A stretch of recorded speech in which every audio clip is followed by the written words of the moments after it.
Pour la première fois de l'histoire, un soldat robot doté d'une intelligence artificielle, qui opère sur un terrain de guerre. Voici une arme qui a dépassé la science-fiction. Un robot sous la forme d'un drone, doté d'un algorithme qui prend lui-même des décisions d'attaquer des cibles, en faisant la distinction entre amis, ennemis ou civils. Voici le Kargu 2. Totalement autonome. Ce qui peut paraître effrayant, c'est qu'ils sont en essaim tels que des abeilles.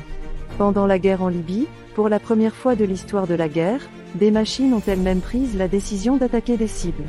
Le monde militaire a une fois de plus été stupéfait, cela avait fait grand bruit.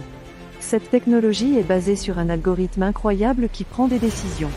Notre précédente vidéo sur la guerre électronique prend ici tout son sens.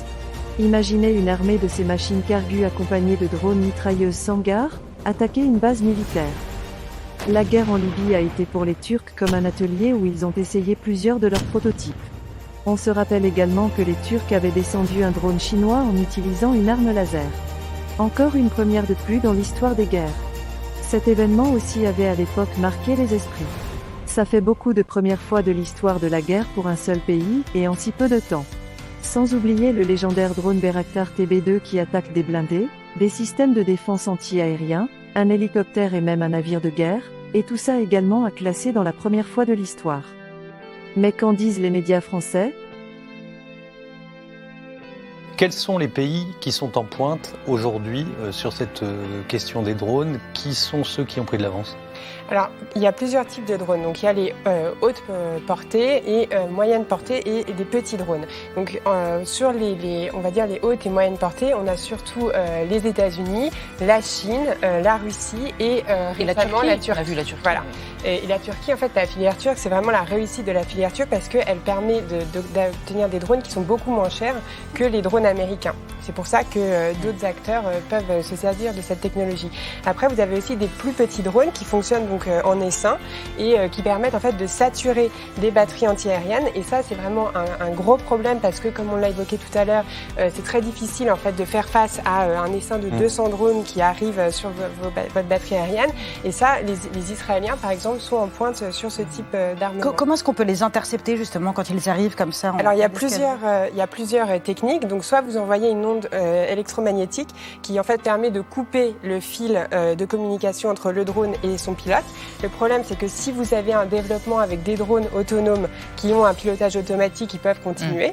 Et la deuxième option, c'est le laser qui en fait envoie un rayon qui fait un petit trou dans le drone et qui peut le descendre. Mais le problème, c'est que si vous manquez votre cible, en fait, le laser ne s'arrête pas.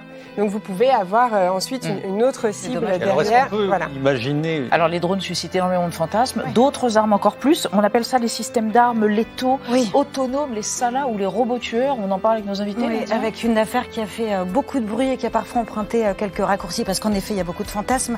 C'est parti d'un rapport de l'ONU que vous avez lu probablement, qui a été publié le 8 mars dernier, qui faisait 500 pages et qui décrivait la situation suivante. Ça s'est passé en Libye au printemps 2020. Un drone aurait, je cite, pourchassé et engagé à distance des soldats sans avoir reçu d'ordre spécifique. Le bilan de la frappe n'était pas précisé dans ce rapport, mais beaucoup de médias ont écrit à ce moment-là qu'il s'agissait du premier robot tueur. En réalité, le rapport, quand on le lit dans le détail, il est beaucoup moins catégorique et les preuves sont assez maigres. On peut préciser en tout cas qu'il s'agit d'un engin de fabrication turc.